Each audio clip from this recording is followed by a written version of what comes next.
most noticeable feature was a dazzling smile that made his deep brown eyes sparkle. But now he was jabbering away like a fast-pitch salesman.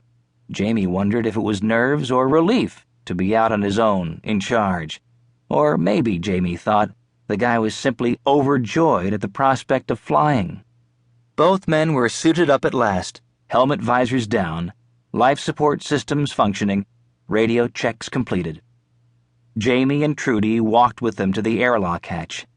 Two Earthlings accompanying a pair of ponderous robots. Jamie shook hands with Rodriguez. His bare hand hardly made it around the astronaut's glove, with its servo-driven exoskeleton bones on its back. "Good luck, Tomas," he said. "Don't take any unnecessary risks out there." Rodriguez grinned from behind his visor. "Hey, you know what they say. There are old pilots and bold pilots, but there are no old bold pilots." Jamie chuckled politely. As mission director, he felt he had to impart some final words of wisdom. "Remember that when you're out there," he said. "I will, boss. Don't worry." Fujita stepped up to the hatch once Rodriguez went through. Even in the bulky suit, even with sparrow-like Trudy Hall standing behind him, he looked small, somehow vulnerable. "Good luck, Mitsuo," said Jamie. Through the sealed helmet, Fujita's voice sounded muffled but unafraid. "I think my biggest problem is going to be listening to Tomas's yakking all the way to the mountain." Jamie laughed. "And back, most likely," Fujita added. The indicator light turned green, and Trudy pressed the stud that opened the inner hatch. Fujita stepped through, carrying his portable life support satchel in one hand. "He's all right," Jamie told himself. "Mitsuo's not scared or even worried."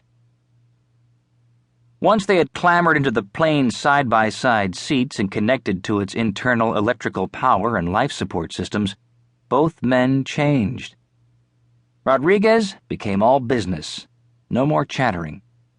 He checked out the plane's systems with only a few clipped words of jargon to Stacy Dezhirova, who was serving as flight controller back in the dome's comm center.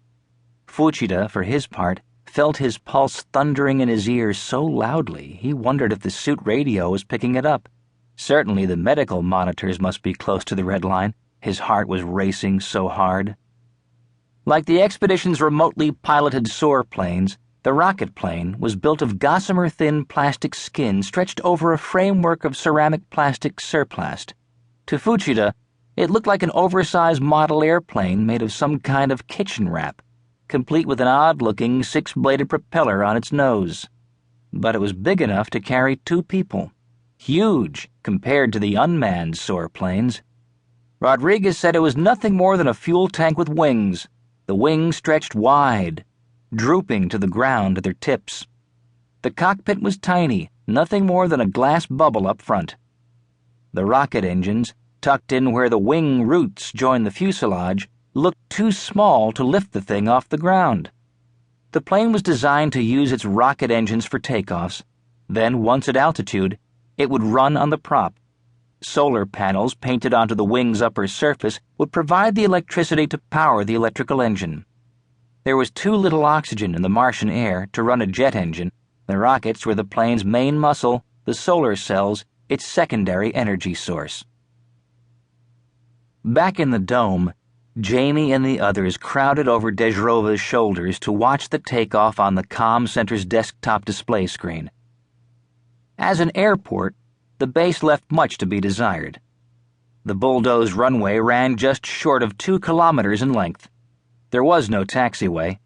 Rodriguez and a helper, often Jamie, simply turned the fragile plane around after a landing so it was pointed up the runway again.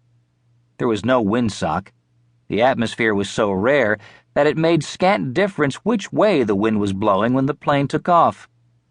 The rocket engines did most of the work of lifting the plane off the ground and providing the speed it needed for the broad, drooping wings to generate enough lift for flight. Jamie felt a dull throbbing in his jaw as he bent over Dezhirova, watching the final moments before takeoff. With a conscious effort, he unclenched his teeth. There are 2 men in that plane, he told himself. If anything goes wrong, if they crash, they'll both